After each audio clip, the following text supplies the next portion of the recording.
Queria agradecer também a oportunidade ao professor Jacques Marcovitch, que é o coordenador, digamos, né, o líder desse projeto, que já faz um tempo vem numa trilha que me orgulha muito, porque nós começamos a refletir sobre os rankings internacionais e suas classificações, e é muito gratificante observar a evolução desse trabalho, que passou não só a ficar no escopo somente das 3 universidades estaduais paulistas, como também alcançou uma capilaridade muito grande em várias instituições do Brasil todo. E esse curso que nós temos aqui o prazer de viver este momento de uma entrega dos grupos que participam do segundo curso, trazem um bocado dessa expectativa, dessa iniciativa, desse resultado, da criação de uma massa crítica de pessoas que pense a governança universitária, o impacto da universidade, no momento em que se torna cada vez mais importante discutir esse assunto, né? Porque as universidades são agentes transformadores muito importantes do seu entorno. Então, queria dar as boas-vindas a todos, agradecer mais uma vez pela oportunidade de mediar esta sessão. Serão 3 grupos, como o Pedro já mencionou. E, então, sem muitas delongas, vamos passar para o primeiro grupo. Vou chamar o apresentador ou apresentadora do grupo que trabalhou, né, o tema da integração e homogeneização de dados de dedicação docente. Por favor. Muito prazer, eu sou Ana Paula Dias França Guareschi, que sou professora da Escola Paulista de Enfermagem, da Unifesp, e tive a oportunidade de conhecer os meus colegas da Unicamp. Então, nossa temática é sobre reflexões sobre a carga horária docente e unificação dos dados. Então, o nosso grupo...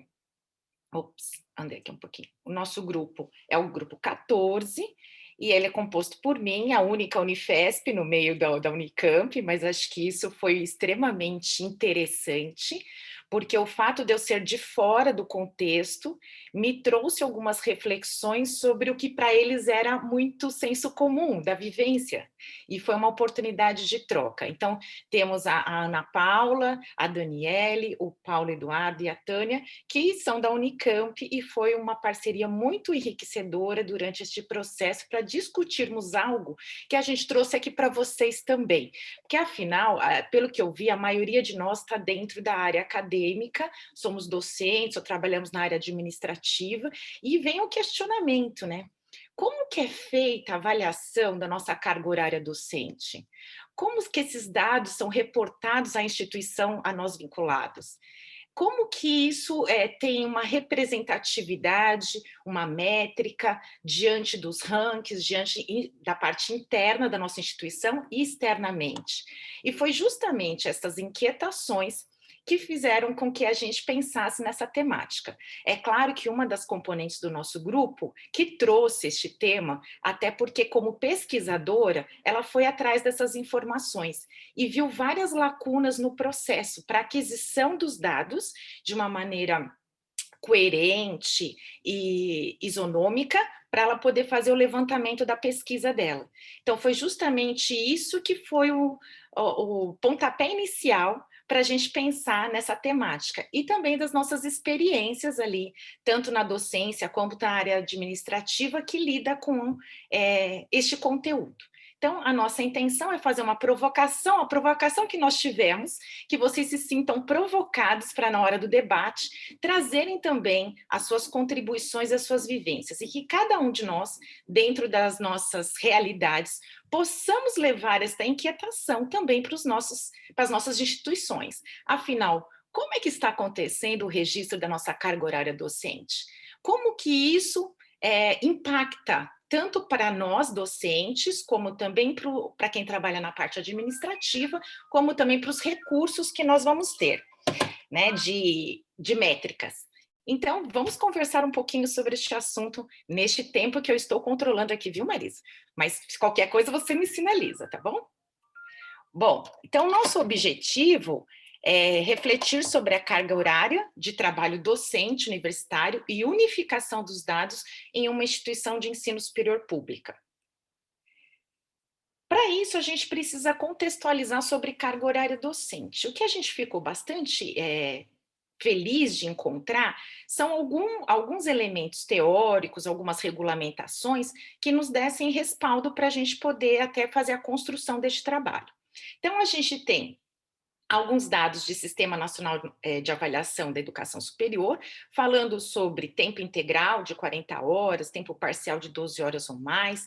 Temos também a reestruturação e expansão das universidades federais, que é o REUNE, que trouxe, então, mais universidades no país e a abertura de novas vagas de ingressantes, porém sem equivalência da criação de vagas docentes. Então, a gente tem uma dicotomia aí entre ampliar vagas para discentes, porém não foi revista a ampliação de carga horária docente. Então, isso a gente também fez essa identificação. E a intensificação do trabalho docente, que nós temos o tripé, que agora já não é mais tripé, né? Porque a gente tem o ensino, a pesquisa, a extensão e a administração. E qual que é a problemática? Quando a gente fala de esforço docente, carga horária docente, normalmente, no que a gente fez o levantamento, não é abarcada a administração, que requer uma carga horária deste profissional muito grande, quando ele tem uma representatividade em órgãos colegiados, quando ele tem cargos gerenciais dentro da universidade, e muitas vezes isso não é computado. Então, a gente viu isso também como uma problemática para a gente poder ter ser mais fidedigno no registro de carga horária e do esforço docente. Muito bem. Então, a gente vê pela literatura que a carga horária docente ela deve agregar toda a força de trabalho do docente, incluindo suas horas de trabalho e também o esforço empregado nelas. Então, isso a gente acaba observando na nossa prática do dia a dia, que muitas vezes não é computado esses dois aspectos, tanto carga horária quanto o esforço docente empregado. Deixa eu caminhar aqui. Às vezes o PDF não nos ajuda. Bom, então, nós discutimos a importância de se ter um modelo de carga horária docente, que seriam as informações da instituição, da carga horária das disciplinas teóricas e práticas, e também as informações que o docente pode reportar, acrescentando, então, esses dados do seu trabalho. Quando a gente viu a opção, então, de usar dados autorreportados, há uma problemática, porque ele perde a significância se não tiver acompanhado de um modelo que considere as diferentes frentes de dedicação docente. Então, os desafios dos registros da carga horária docente, nós identificamos a inserção do docente no processo, a transparência nesse processo, a unificação dos dados, e também um sistema de informação que precisa ser robusto, adequado para ter agregar todas as informações de repente num único portal, por exemplo. E isso tudo a gente foi atrelando então a teoria que nós aprendemos durante o curso Métrica através dos princípios do Manifesto de Leiden e outros estudos que nós tivemos ao longo deste curso. E aí a gente começa a pensar qual o impacto então desta métrica de carga horária docente. Então, nós temos que isso vai ter um impacto desde a avaliação docente, porque existem prerrogativas de carga horária que o docente deve executar de graduação, das atividades, e isso pode impactar até na continuidade desse trabalho docente. A própria avaliação acadêmica, para entender quem são esses profissionais dessa instituição, esses docentes, qual é a contribuição que eles têm dentro da instituição, e também repercutir nos rankings internacionais também. Como foi dito na terça-feira, que eu pude assistir na parte da manhã, os rankings, eles não podem ser o objetivo final, ele só vai retratar aquilo que já está acontecendo dentro da instituição. Então, a criação de uma infraestrutura de dados que suporte a gestão transparente das informações de pesquisa é algo que também é trazido nas evidências também que nós discutimos ao longo deste curso. Muito bem, aí chegamos então à nossa proposta de transformação institucional da Unicamp, que foi escolhida pelo nosso grupo. Então, a Unicamp, ela tem um catálogo de cursos de graduação e pós-graduação que indica as disciplinas possíveis de serem oferecidas e seus vetores de carga horária. Existem também os regimentos internos, né, de carga horária didática, de oferecimento das disciplinas e também o relatório de atividades docentes que trabalha com avaliação docente.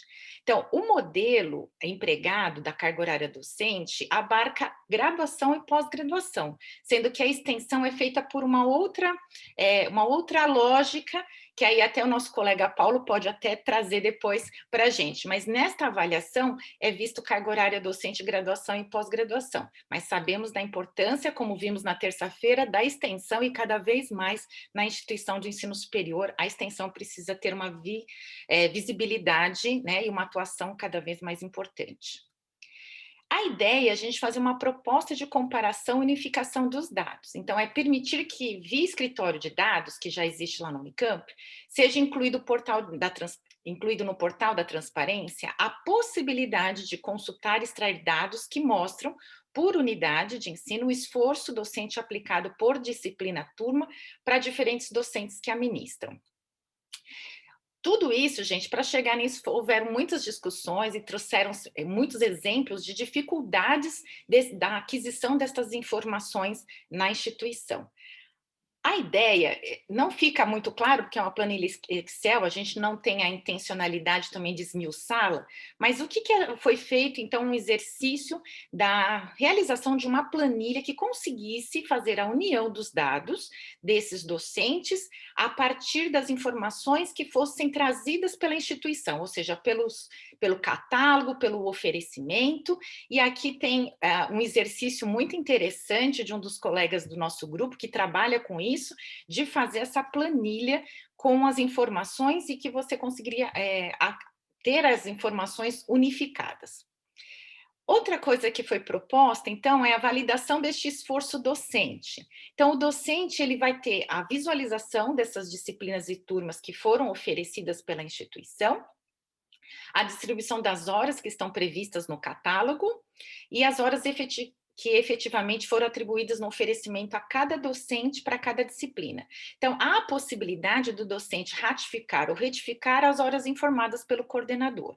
Então, a gente tem o relato, né, do grupo de algumas situações em que o docente ele também é coordenador ou é chefe de disciplina, em que ele tem que ficar com a carga horária de um colega, por exemplo, um palestrante, um professor que veio da pós-graduação de uma outra instituição, e essa carga horária acaba ficando atrelada ao coordenador ou chefia de disciplina, e que isso pode ter divergências, então, na clarificação desses dados.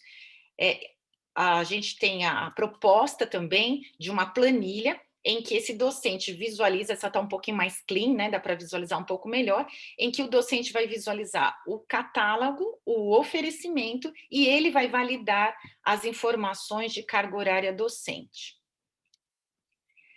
Essa implementação da proposta, então, visa, então, a compreensão dos gestores acadêmicos da relevância desses dados, a articulação com o escritório de dados, o sistema de informação robusto para ter essas informações, a sensibilização política e cultural entre os docentes, afinal, a nossa proposta é que tenha transparência desses dados, então, precisa primeiro ter uma sensibilização dos docentes em relação a isso, a definição do preenchimento do formulário e fluxos, se vai ser preenchido pela instituição, o que vai ser preenchido pela instituição, o que vai ser preenchido pelo docente também.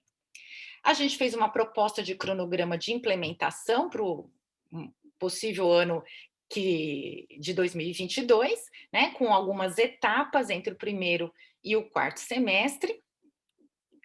E a gente chega nas considerações finais em relação a esse trabalho, que é a avaliação da dedicação ao ensino. Os dados de graduação e pós-graduação precisam estar consistentes com a carga horária e créditos como definidos nos planos de ensino. Relevante atentar que dados reportados pelos docentes em um modelo que considere o tempo de preparação para as aulas e a dedicação docente em pesquisa e serviço podem gerar inconsistências. Informações sobre esforço docente no ensino disponível ao público em geral, com uma política de transparência da instituição de ensino superior.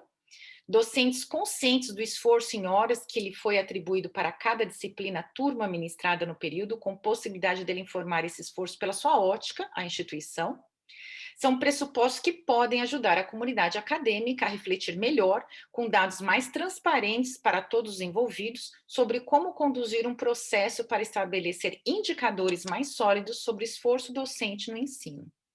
Nós agradecemos a atenção e ficamos à disposição para a discussão. Muito obrigada. Eu só queria colocar o seguinte, que essa nossa proposta, na verdade, ela não cria um indicador, mas ela quer preparar de uma forma consistente um conjunto de dados que vão permitir se gerar indicadores com uma maior facilidade, né, sobre carga didática docente, tá? Um pouquinho transversal à proposta inicial.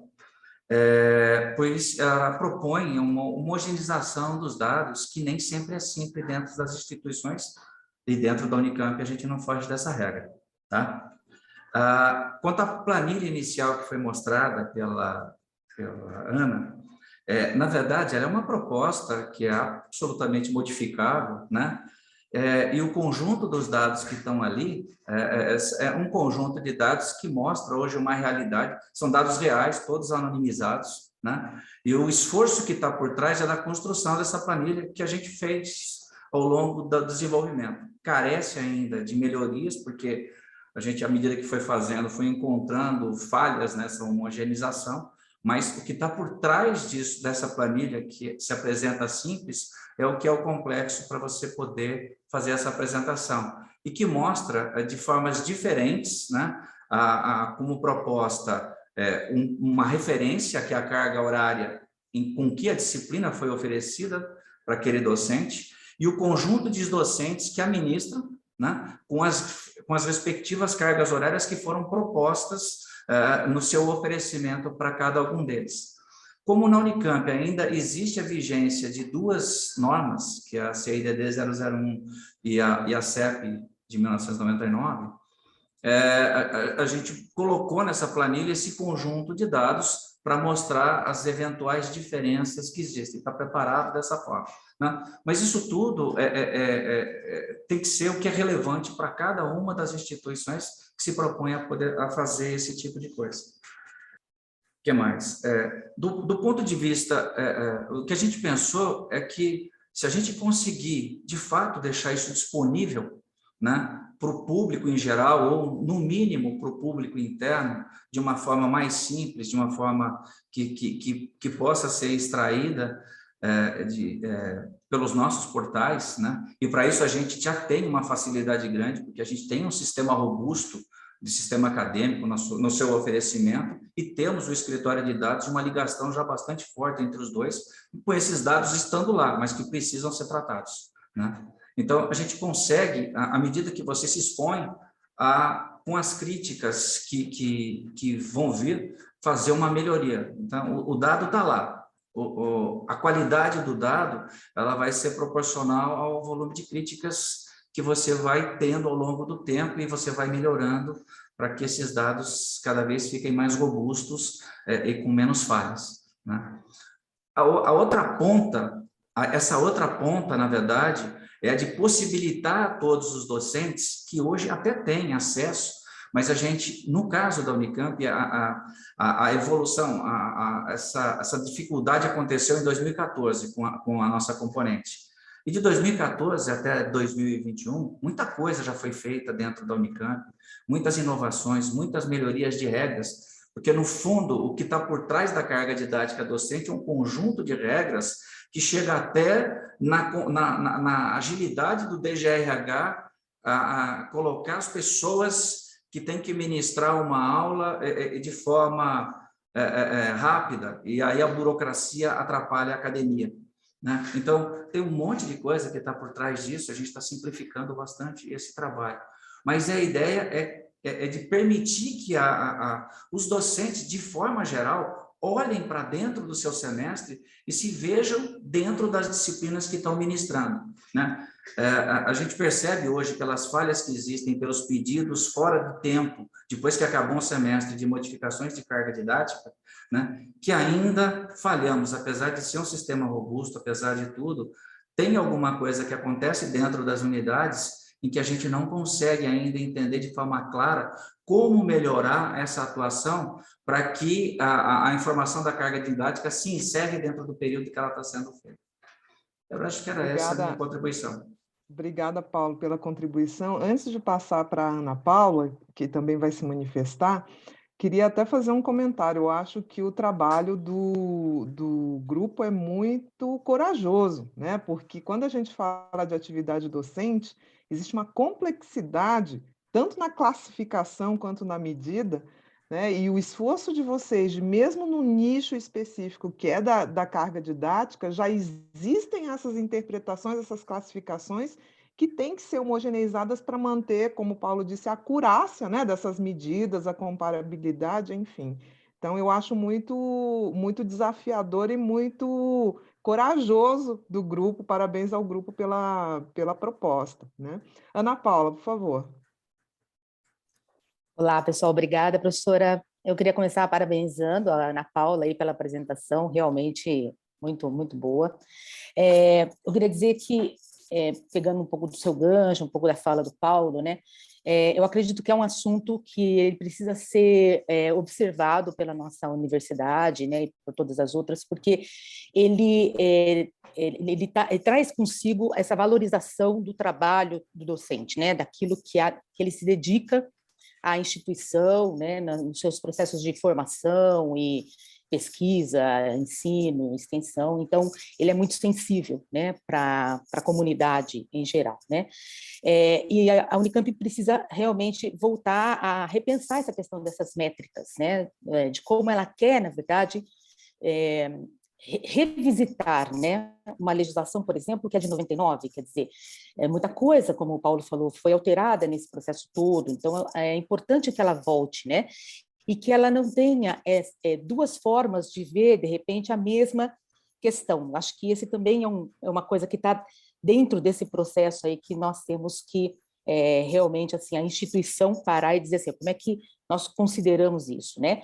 E ouvir esse outro lado, que é uma das coisas que está nessa ponta do processo que a gente propõe ali, né? Ele é importante porque o docente também precisa expressar como ele coloca, como ele vê esse esforço que ele coloca ali dentro desse processo, né? E, como o Paulo falou, evitar essa questão do retrabalho, né? Porque, no fundo, tem uma das vias aí, é a própria avaliação desse docente, né? Então, na verdade, assim, a partir do momento que ele vai, muitas vezes, enxergar esses dados, quando ele vai ser avaliado, e aí há o retrabalho dentro do sistema, né? Então, eu acho que essas questões, por exemplo, é a ideia do que o trabalho suscita, professora, sabe assim, pessoal, né? Suscita realmente um repensar e avaliar essas métricas todas que a instituição adota aí. E é essa a intenção, né, do trabalho do curso, provocar reflexões, provocar senso crítico, verificar se tem que ser modificado e para que direção, né? Então, muito bom. Obrigada, Ana Paula, pela sua consideração. Professora Silvia, seja bem-vinda. Tem uma manifestação, uma mãozinha levantada, por favor, pode tomar a palavra. Obrigada, professora Marisa, é um prazer estar aqui. Eu sempre preocupada com processos de avaliação, mesmo já aposentada, eu tenho seguido muito essas atividades. Rapidamente, Marisa, eu acho que há necessidade de se diferenciar o que é atividade docente da carga horária, né? Carga horária é simplesmente hora-aula, né? Num contexto de relógio, certo? Nós temos até deliberações aí do Conselho Estadual de Educação para entender o que é uma hora-aula, né? Até porque muitas escolas públicas mesmo, né, que são coordenadas, avaliadas pelo Conselho Estadual de Educação, reporta a questão do que deve ser considerado, uma vez que as escolas usam métricas 50 minutos. Então, carga horária é uma coisa seca, na minha opinião, árida, né? Que está no catálogo. A atividade docente é muito mais complexa do que isso, porque essa atividade didática ela envolve número de alunos, complexidade de disciplinas, atividades práticas, atividades teóricas. Ela pode envolver e vai envolver no futuro muito próximo, né, atividades presenciais e atividades não presenciais, né? E isso traz uma modificação muito grande. Ana Paula, eu não consegui ver na sua planilha, né, se fatores como esses são levados em consideração. Existe uma portaria da Unicamp, já de 2000, que trata da questão do que seria considerado a atividade docente em si, que leva em consideração o número de alunos, atividade prática, atividade teórica. Eu até implementei um processo desses no Instituto de Biologia, numa das minhas fases de coordenação, e também aonde existiam fatores multiplicadores ou fatores de correção para avaliação, para modificação ou para somar, né, somar valores à atividade docente, mantendo a carga horária para cada um dos docentes. Eles têm acesso, inclusive, a esses dados, né? Existe um processo bem estabelecido no Instituto, ele consegue visualizar e comparar a sua atividade docente com os docentes do mesmo grupo, das mesmas áreas, né? Enfim, é uma coisa que eu perguntaria, né, se a comissão chegou a discutir isso, sabe, Marisa? Fazer esse diferencial. Perfeito. É complexo, eu sei que é muito Perfeito, professora. difícil. Minha fala é curta, é só para colaborar com o grupo. Na década de 90, 1991, mais exatamente, a CESU lançou um sistema de atividade docente que fazia parte de um sistema de informações gerenciais sobre as universidades brasileiras, em que trabalhava mais ou menos as mesmas questões, né? Então, seria interessante ao grupo tentar resgatar esses sistemas. Foi implantado em várias universidades, né? Inclusive na Universidade Federal do Espírito Santo, à época, a gente utilizou esse sistema, e ele traz uma contribuição muito interessante para a unificação dos dados docentes, tendo em vista as perplexidades que passam a cada curso, a cada forma, né, que as instituições adotam. Então, só como colaboração, para que fique registrado. Muito obrigada. Então, agradecendo ao grupo 1, vou passar então ao grupo 2, que está programado para a apresentação de hoje, que trata dos egressos, currículo com impacto em empregabilidade e carreiras. Bom, como já dito pela professora Marisa, o trabalho aqui é de acompanhamento de egressos de pós-graduação stricto sensu, e aqui na apresentação a gente já agregou ao tema que foi proposto pela equipe organizadora do curso, a nossa possível contribuição, né? Ela está expressa aqui no subtítulo do texto que foi entregue da própria apresentação, né? Trata-se de uma proposta para refletir o currículo com impacto em empregabilidade e carreira. A gente traz aqui uma proposta, portanto.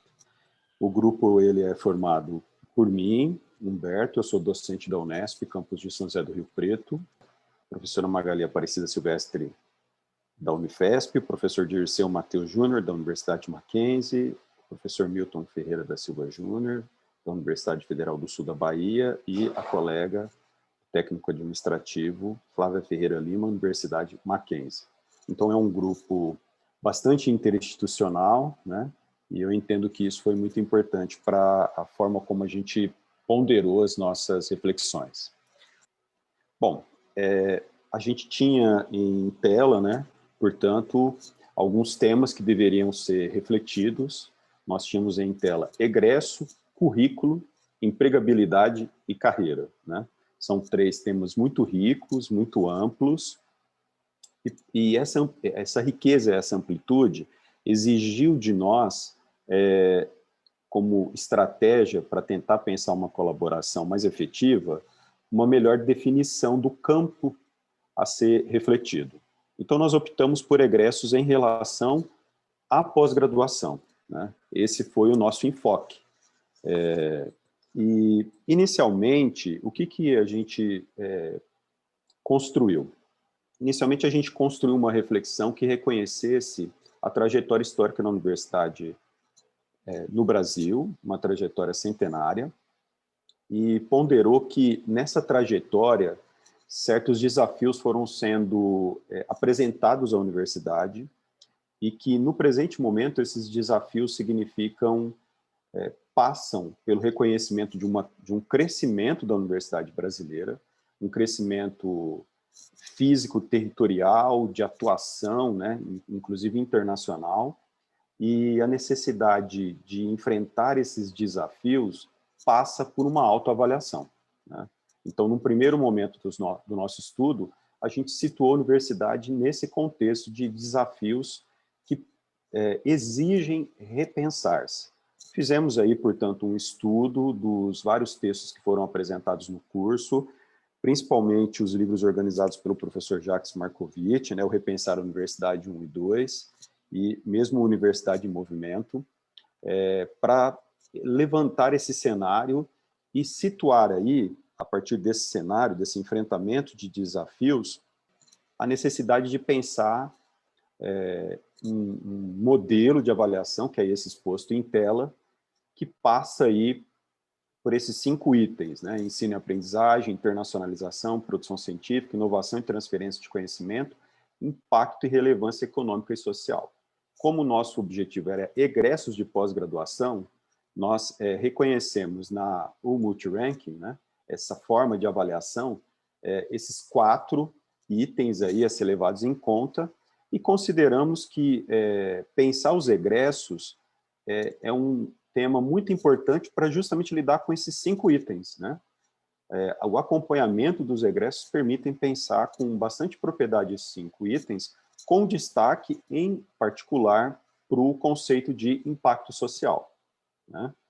Bom, definido, contextualizado a universidade, definido egressos de pós-graduação, situando esses egressos de pós-graduação dentro desse sistema de avaliação, que é reconhecido pela CAPES, né? Os 5 itens estão no Multi-Rank e é um sistema adotado pela CAPES, que cuida da pós-graduação. Nós nos propomos a pensar um pouquinho a bibliografia de egressos e currículo. Em egressos, na bibliografia, o que a gente se deparou? Talvez, na verdade, um primeiro ponto é partilhar com os colegas que existe, segundo a bibliografia de egressos, e mesmo lendo a bibliografia que foi partilhada durante o curso, existe uma incipiência de ações de acompanhamento de egressos.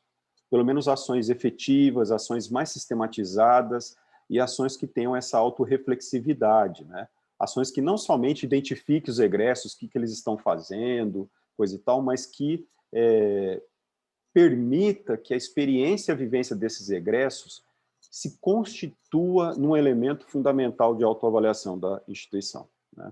Então, não se trata só de uma cartografia dos egressos, de um acompanhamento no sentido da identificação de onde eles estejam, mas de efetivamente se valer da experiência desses egressos para esse exercício de autorreflexão, para responder aqueles itens de autoavaliação que acabamos de expor. Se existe incipiência de acompanhamento de egressos em graduação, existe mais ainda em pós-graduação. Quando nós fizemos nossos estudos, nós encontramos muito poucos trabalhos dedicados à pós-graduação, né? E junto da bibliografia, nós também versamos um estudo que foi produzido pelo INEP, né, um estudo importante, o estudo Política Institucional de Integração e de Avaliação do Egresso na Melhoria da Instituição de Ensino Superior do Brasil. É um estudo de 2015, então relativamente recente, em que o INEP alertava para isso, que as instituições sinalizavam para essa necessidade, mas efetivamente não produziam, né, projetos que dessem conta desse tipo de preocupação, né? E a bibliografia salientava o quanto isso é importante, né? Partindo da ideia de que o egresso ele contém uma experiência única, né? Ele vivenciou o processo de formação, ele vivenciou a instituição do ponto de vista estrutural, instrumental, pedagógico. Essa experiência ímpar, ela deve ser levada em consideração, né? Especificamente com relação ao pedagógico, esse egresso ele tem uma formação recebida, e é uma formação recebida que é posta em tensionamento com a vivência do mercado, a vivência de emprego e a constituição da carreira, né? Então, não é só um conhecimento da instituição, mas é um conhecimento da instituição em contexto. É um conhecimento do vivido, dos limites e das possibilidades que a formação que ele recebeu lhe oportuniza ou não, né? Então, agrega-se ao conhecimento da formação recebida o conhecimento da formação recebida em contexto em relação à empregabilidade e carreira, né? Alguns autores vão falar de saber imaterial. Eles vão dizer que esses egressos eles têm uma relação com a instituição de reconhecimento, de pertença, de identidade, que deve ser tratado como um saber imaterial de alta qualificação, de alta significância. Esse saber imaterial ele deve ser preservado, deve ser bem conduzido pela instituição. Pensando o currículo, como eu disse, eram 3 temas muito amplos, então passamos a estudar currículo também. A gente versou aí alguns autores como Arroyo, Sacristán, que são autores referências em currículo, e levantamos a necessidade de reconhecer que currículo, historicamente, esteve muito associado à escola, à educação básica, mas ele, enfim, também constitui a prática e a vivência da vida universitária. A necessidade de pensar que o currículo ele é uma expressão social, cultural e política em movimento, ou seja, ele não é estanque. O currículo, ao fim e ao cabo, ele constrói uma visão de mundo e, portanto, uma prática social. E o currículo ele se faz não apenas nas disciplinas, que normalmente costumam ser o foco da atenção na formação, mas em várias outras atividades que são processadas dentro da universidade. No caso da pós-graduação, a gente deve pensar as atividades complementares. A gente até questiona esse nome, complementar, porque ela dá uma importância às disciplinas e talvez secundarize demais, né? Os créditos em disciplinas. A gente deve pensar a importância das atividades complementares como atividades de alta relevância, considerando essa ideia mais ampla de currículo, e tudo mais que de ocorrência dentro da vida universitária. Os eventos, as bancas, etc., que podem constituir aí as chamadas atividades complementares. E a necessidade, portanto, sendo uma proposta em movimento, né, uma expressão em movimento, de sempre questionar esse currículo. Os autores sempre chamam a atenção, os autores que tratam de currículos, para a necessidade de fazer uma reformulação, uma revisita aos currículos, né? Bom, conscientes disso tudo, gestão, desafios, falta de trabalhos de pesquisa sobre egressos, a significância desses trabalhos, a falta de trabalhos, especialmente de egressos na pós-graduação, a importância de revisitar o currículo, por que não promover uma revisita do currículo através da vivência, da experiência captada dos egressos da pós-graduação. Como fazer isso? Nós definimos que essas experiências devem ser registradas filmograficamente. Deve haver entrevistas desses egressos. E essas entrevistas devem ser promovidas pelo escritório de dados. Esse escritório de dados deve estar ligado ao organograma institucional, articulado ao PDI, né? Esse escritório de dados, nós estabelecemos um organograma, ele deve estar ligado aos órgãos, ao conselho universitário, né? Ele deve ter um projeto específico de acompanhamento de egressos e deve estar articulado a algumas instituições apoiadoras fundamentais, em particular, obviamente, a Pró-Reitoria de Pós-Graduação.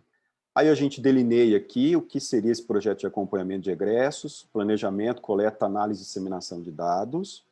Nós definimos o perfil da equipe, o papel dela, elaboração preliminar, apresentação do projeto, coordenação, os componentes dessa equipe, temos aí componentes tanto pesquisadores quanto estudantes, e o suporte, usando uma estrutura da universidade para que essa política aconteça.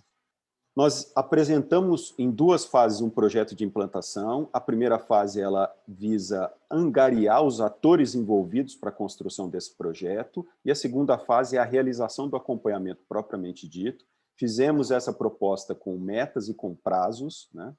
E o cumprimento dessas 2 fases depois efetivaria uma cultura institucional de acompanhamento que teria como marco temporal macro os períodos de avaliação da pós-graduação pela CAPES, 4 anos. Por fim, a gente apresenta um roteiro de entrevistas adaptado de um texto oferecido pelo curso.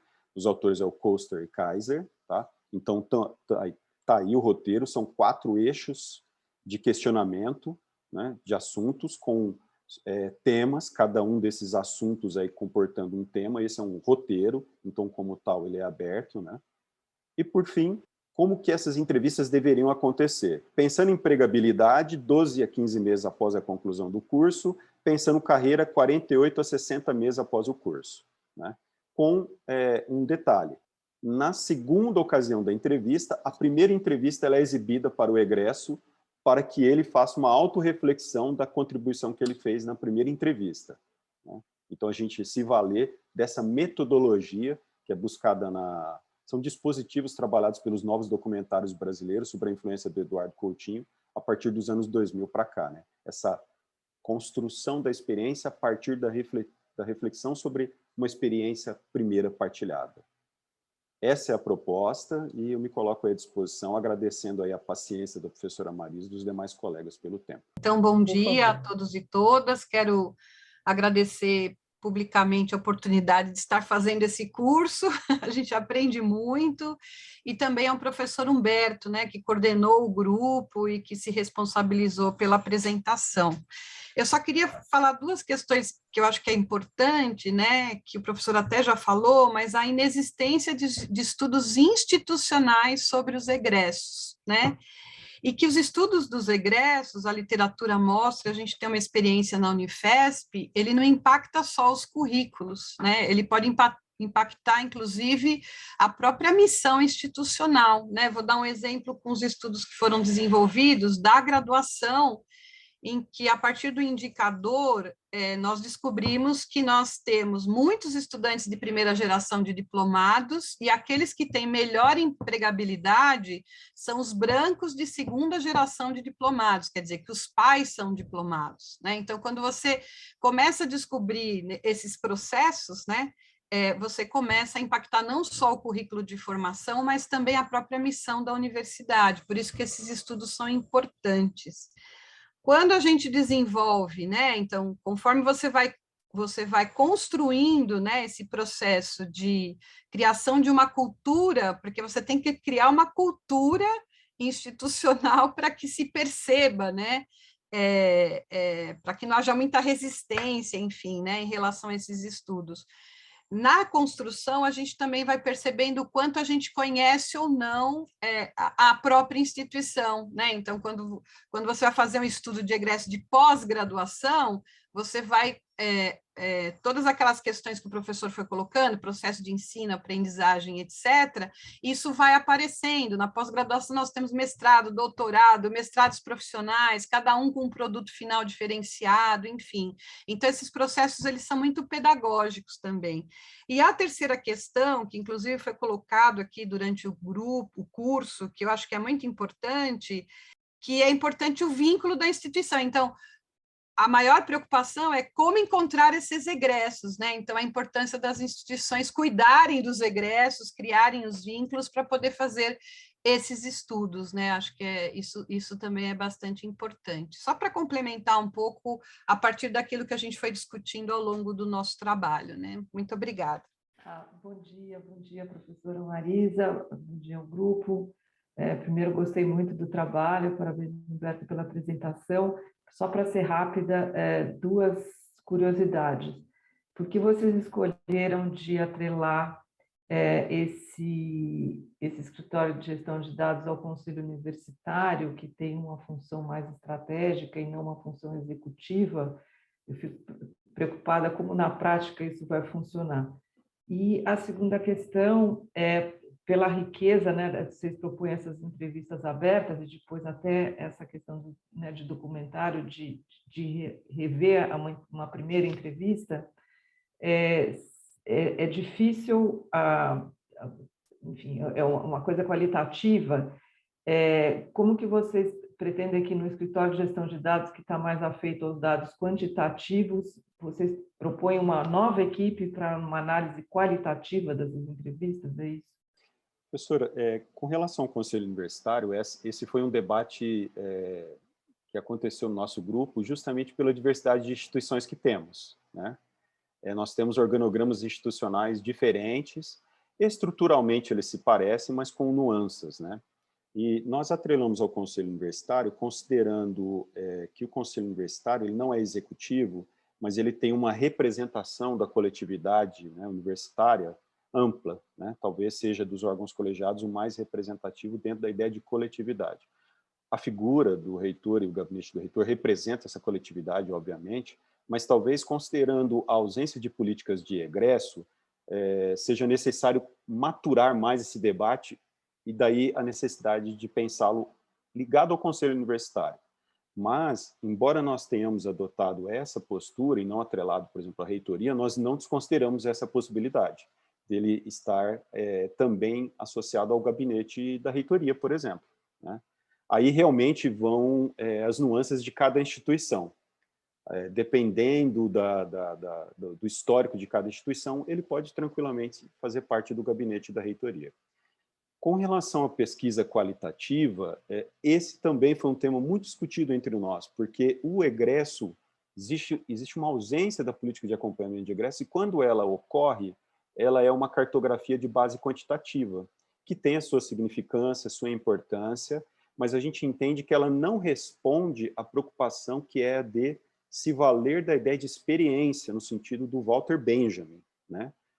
Trabalhar com a ideia de experiência. Existem questões na experiência que não são atendidas se não tivermos esse olhar qualitativo.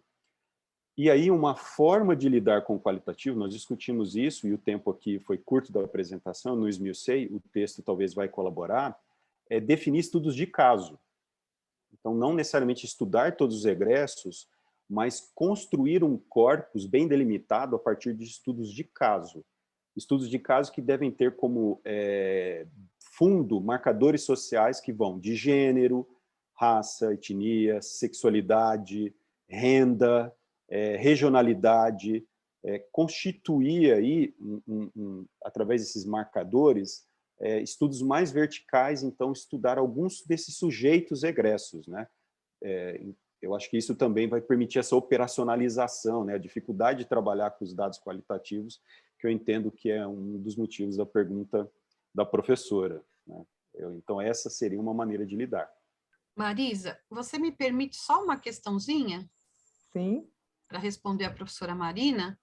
Por isso, professora Marina, Humberto, com licença, né? Por isso, professora Marina, é uma equipe, uma comissão específica para esse estudo dentro do escritório de dados. Essa preocupação nós também tivemos, né?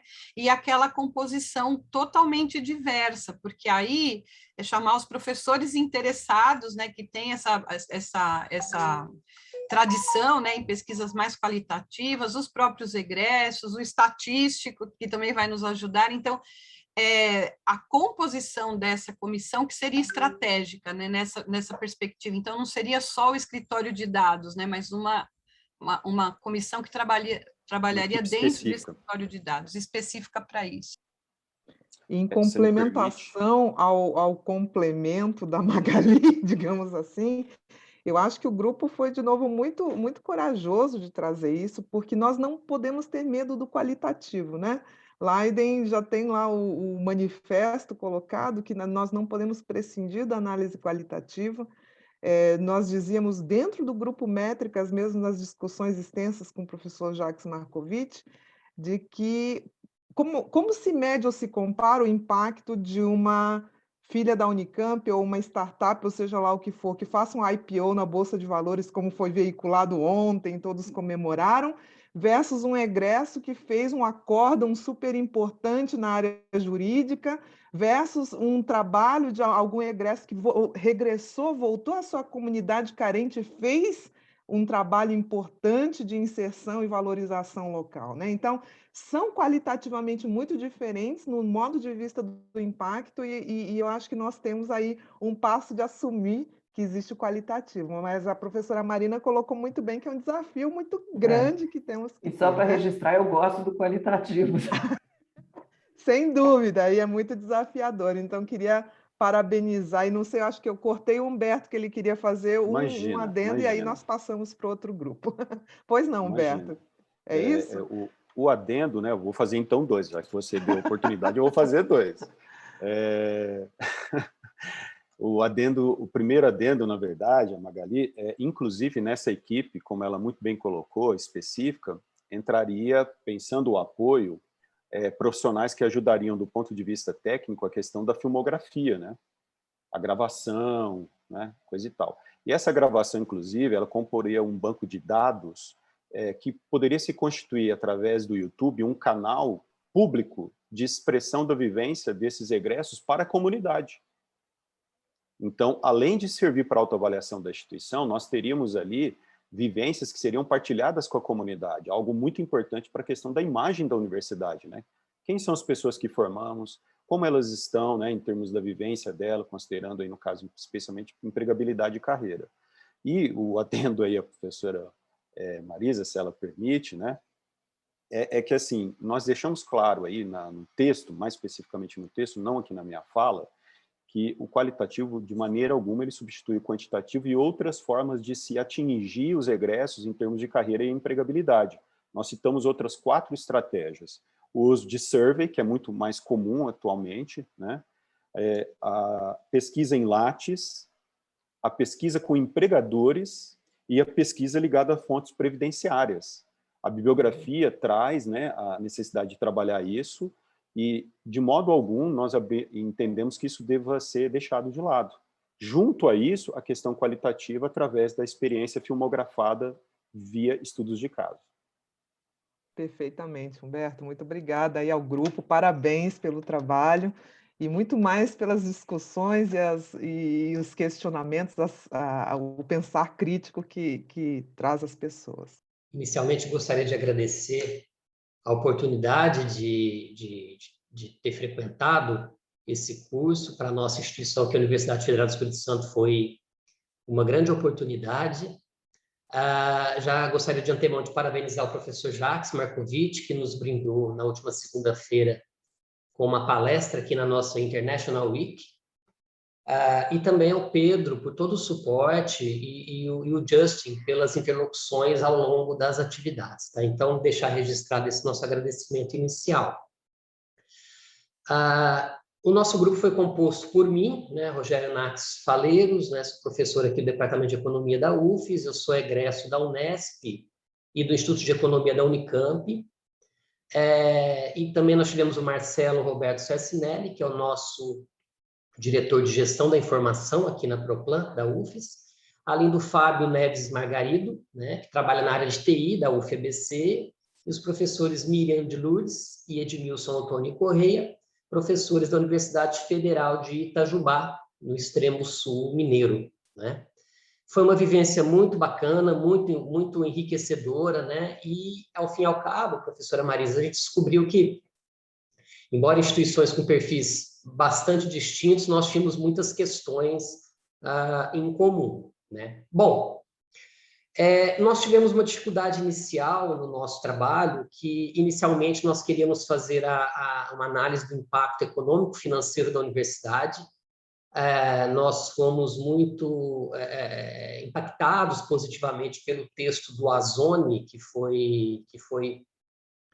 nos foi oportunizado aqui no curso. Nós chegamos a reunir aqui na instituição todo um corpo de especialistas em econometria, sobretudo na área considerando os modelos de equilíbrio geral computável e também matriz insumo-produto, mas, infelizmente, os dados identificados da RAIS, eles não foram possibilitados ainda.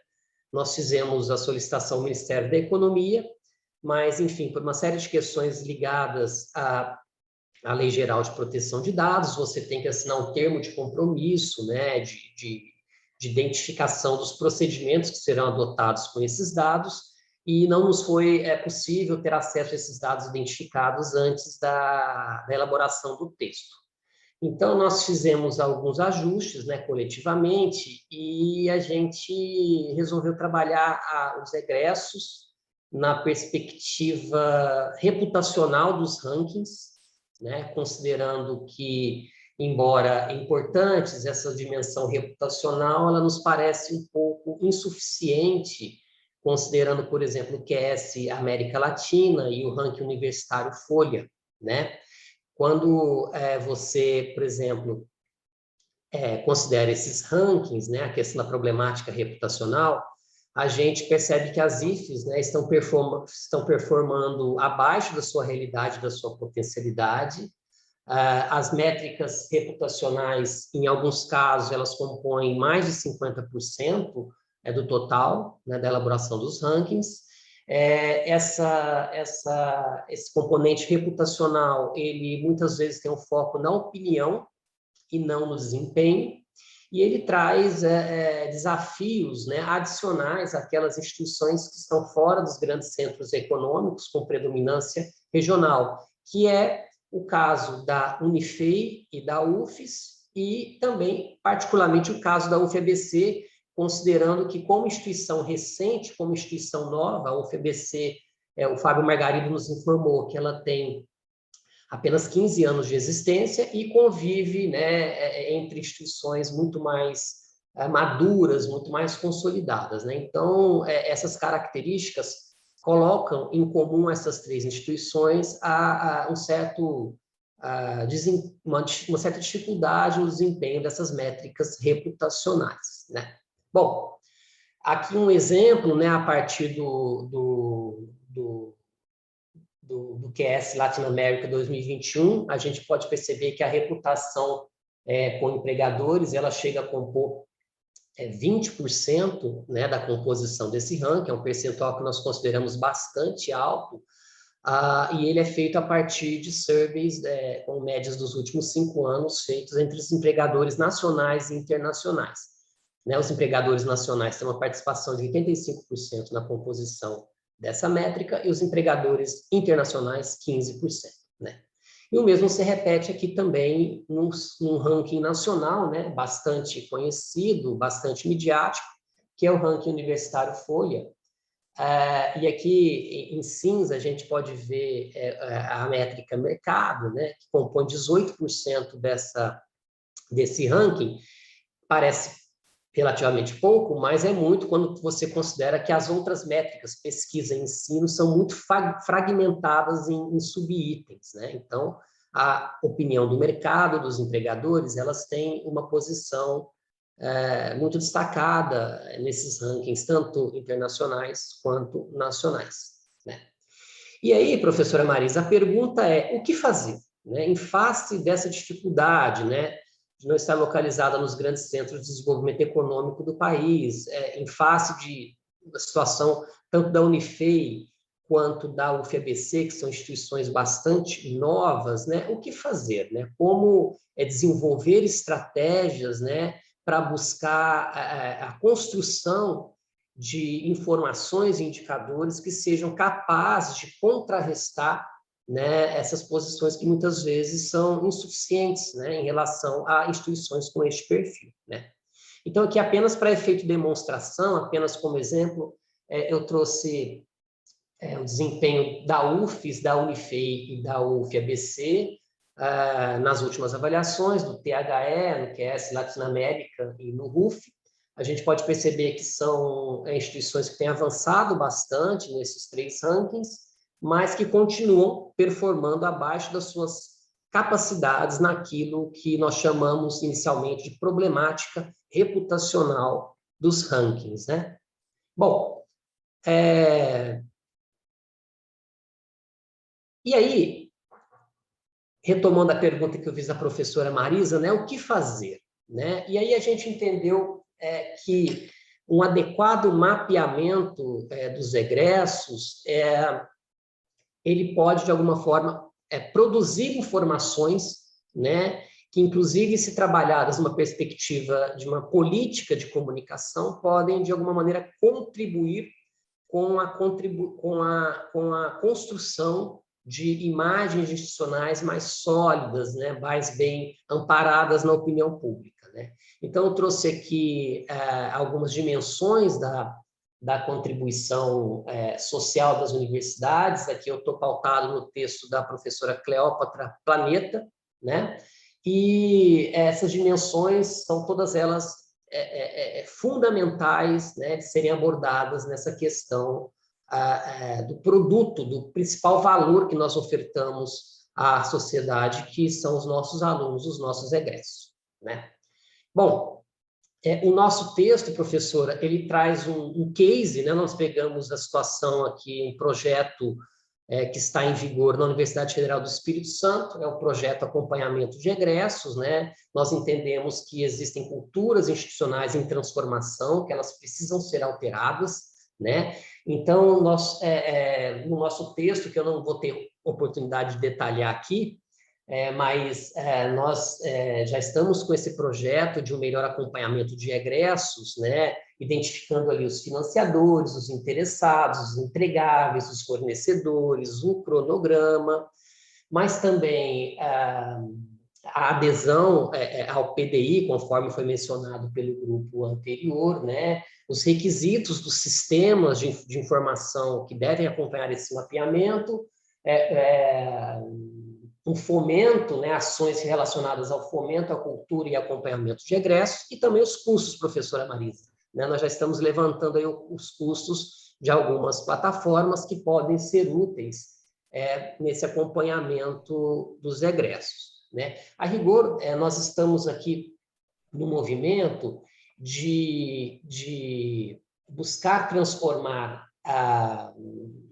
essa aproximação com os egressos em informação e posteriormente em indicadores. Então, esse projeto que está sendo desenvolvido aqui na UFES, ele tem como objetivo o desenvolvimento de um portal dos egressos, né? E nesse portal, a ideia é que a gente possa oferecer aos egressos uma série de serviços, tais como o acesso à rede EduRoan, o acesso à comunidade acadêmica federada, o e-mail alumni@ufes, a oferta de vantagens e descontos em livros da editora da Universidade Federal do Espírito Santo, promover a divulgação de eventos científicos e culturais, a abertura de acesso à base de periódicos e e-books, locação gratuita de espaços, salas e auditórios, sobretudo para as empresas que estão em incubação. Essa questão do espaço é estratégica, tá, professora? Né? Descontos em peças teatrais e cartaz na nossa estrutura cultural aqui, composta pelo cinema e pelo teatro universitário, a divulgação de campanhas de saúde, autocuidado, vacinação, né, que são tão necessárias no atual contexto, né? A oferta de oportunidades de estágios, empregos, intercâmbios internacionais, enfim, a ideia é que a gente possa ofertar aos egressos uma série de serviços, né, buscando fomentar a continuidade do pertencimento, da identificação desse egresso com a instituição, e que, em troca, a gente possa manter cadastros atualizados de informações relacionadas à empregabilidade, à renda, campo de atuação, enfim. A ideia é que a gente está produzindo aqui mais uma fonte, né, de informações. A gente espera, né, atingir esse objetivo, que já vem se somar àquelas já estabelecidas, né, tais como o CNPJ, a RAIS, o próprio currículo Lattes, enfim, né, as informações que nós temos de mapeamento já consolidadas, né? O fato é que, em comum a essas três instituições, nós percebemos que nós ainda estamos nos passos iniciais, né, dessa questão do mapeamento dos egressos, e isso é cada vez mais importante. Nós estamos no momento, nas universidades federais, que nós temos sido bastante questionados do ponto de vista orçamentário, bastante questionados do ponto de vista da nossa missão, bastante questionados do ponto de vista da nossa legitimidade, sobretudo no contexto atual. Inclusive, há uma nota, uma pequena nota no site Métricas, que, se não me engano, é assinada pelo Justin, no qual ele indica que o Brasil, quando comparado aos seus congêneres, teve, a partir de 2019, o pior desempenho na questão reputacional.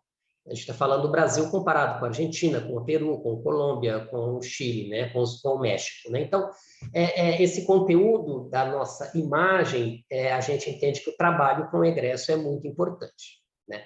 Bom, e na sequência do nosso texto, professora Marisa, a gente aponta uma série de bases de dados que são riquíssimas, que são importantes para o mapeamento dos egressos. Nós fazemos nosso texto uma espécie de inventário das informações disponíveis em cada uma dessas bases, né, a partir dos quais nós propomos, na sequência, 3 indicadores apenas como efeito de demonstração da potencialidade dessa base de dados. Aí, nesse momento... Lembrando que nós temos já 12 minutos de apresentação. Desculpa, professora. Aí, nesse momento, eu passo a palavra para o Marcelo, que ficou com a missão, Marcelo Sarcinelli, que ficou com a missão de fazer a síntese aqui do final da nossa apresentação. Marcelo, eu te passo a palavra e eu vou tocando aqui os slides, pode ser? Beleza, obrigado. Bom dia a todos, a todas.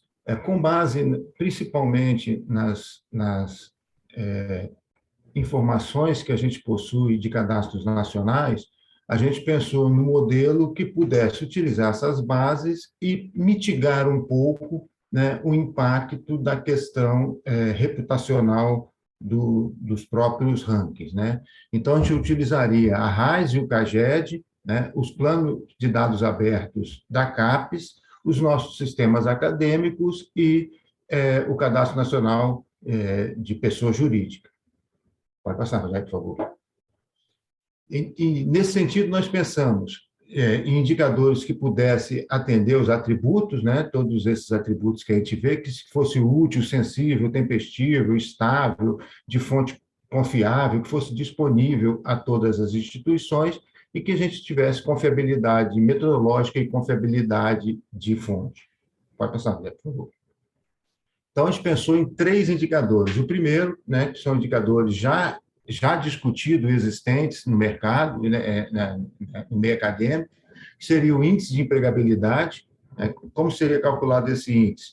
Nós iríamos buscar os egressos empregados por curso de graduação e pós-graduação, dividido pelo total de egressos, né? E, a partir desse índice, essa base de egressos empregados, a gente buscaria na RAIS. A partir disso, poderia derivar outros indicadores, que seria renda média por curso, seria empregos, né, empregabilidade na área direta ou em áreas indiretas de atuação de curso e por aí afora.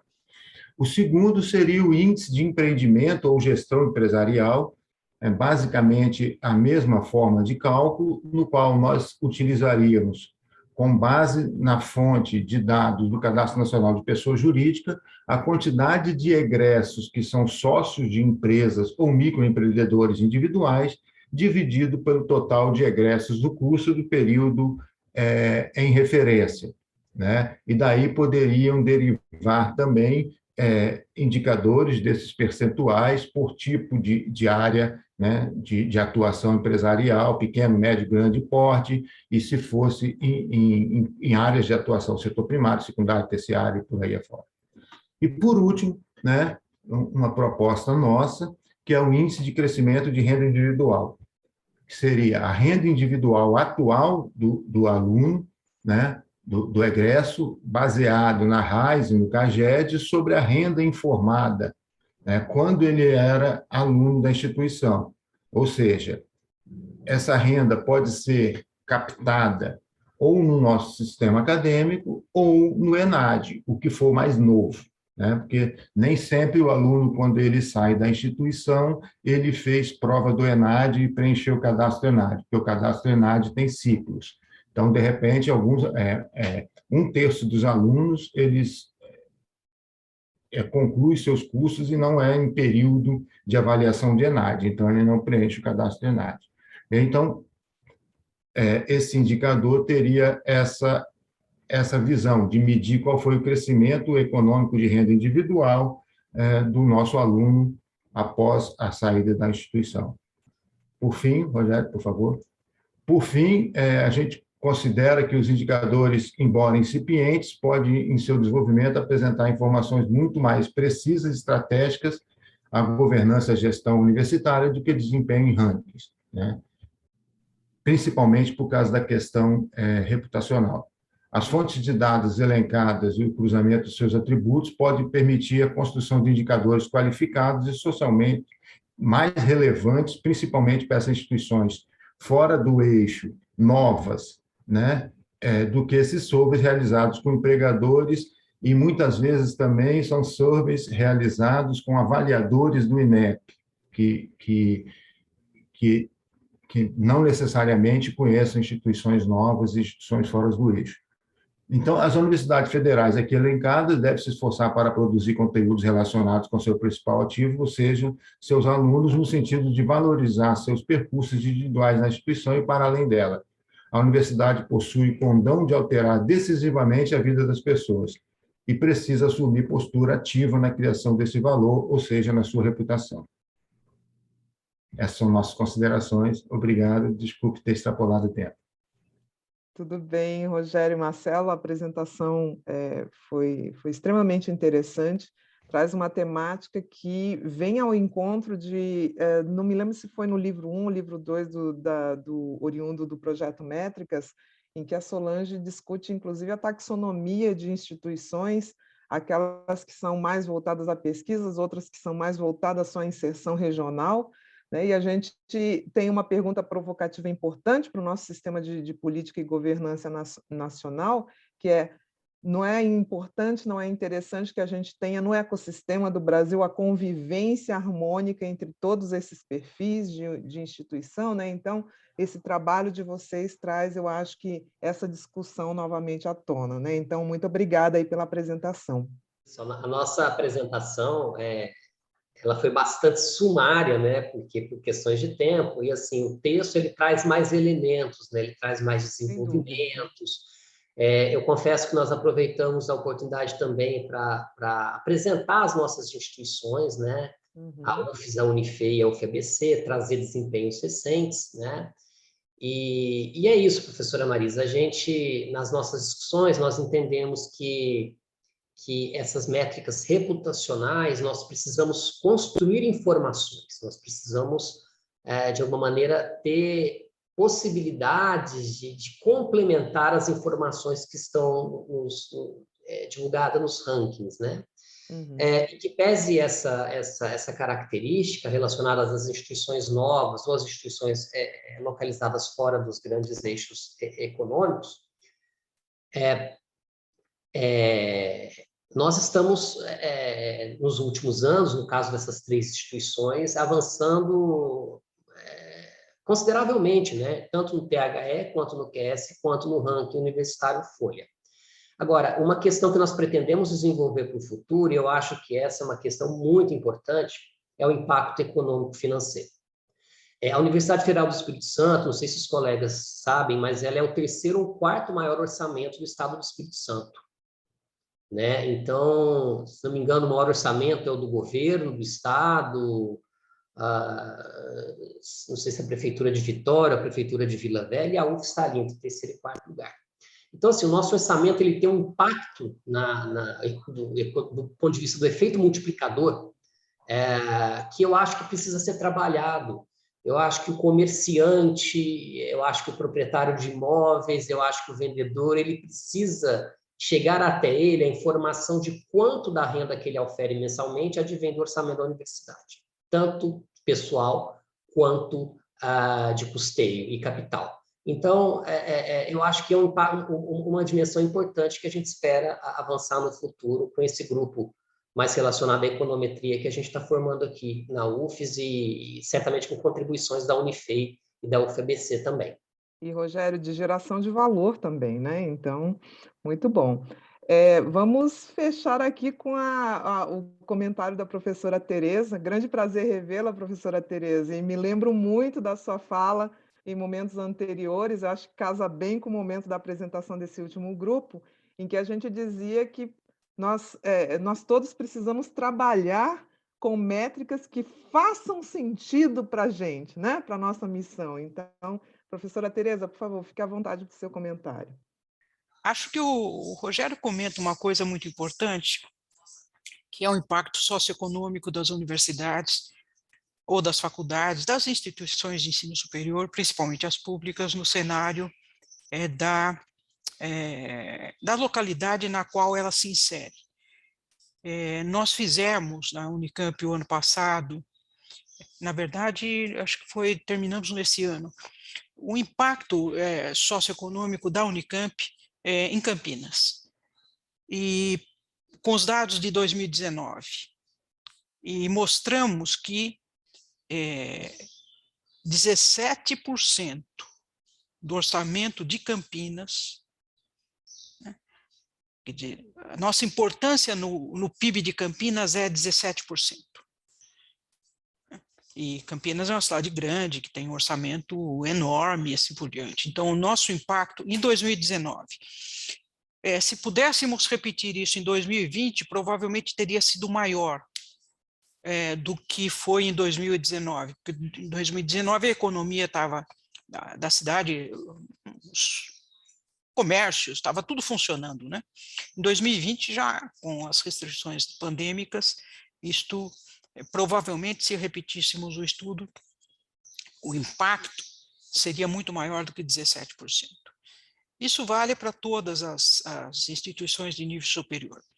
E medir isto e divulgar de modo apropriado é uma questão muito relevante. Eu concordo com o Rogério, e acho que nós não podemos ter medo de mostrar esses dados, quer dizer, tem aí um viés neoliberal, aqueles assuntos que sempre vêm à tona, né?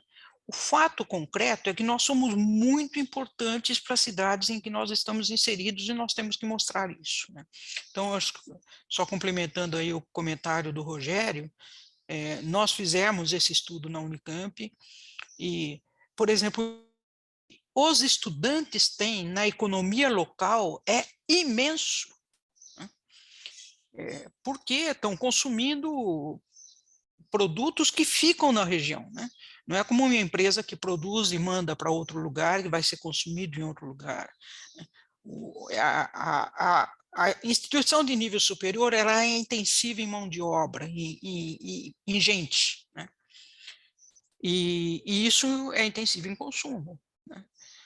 De vários tipos de naturezas, desde a coxinha que a Dona Maria faz na porta da escola e vende, até empreendimentos imobiliários e assim por diante, né? Então, eu acho que essa matriz em insumo-produto, que é uma das formas aí que os economistas usam para medir essas coisas, pode ser muito útil para as medidas, para as métricas, né, de impacto socioeconômico das nossas instituições, e no caso da Unicamp, foi muito acima daquilo que eu imaginava. Eu imaginava uma coisa em torno de 10%, em 2019 foi 17%. Né? Então, só para contribuir, esse trabalho está no site da vice-reitoria da Unicamp, e quem tiver interesse, acho que pode olhar ali e ver, né, o modelo que foi usado, etc., que nunca é perfeito, né, mas foi muito útil. Tá? Obrigado, Marisa, sempre um prazer revê-la também. Bons tempos os nossos vividos. Verdade, saudosos. Muito bem, professora Tereza, muito obrigada pela participação.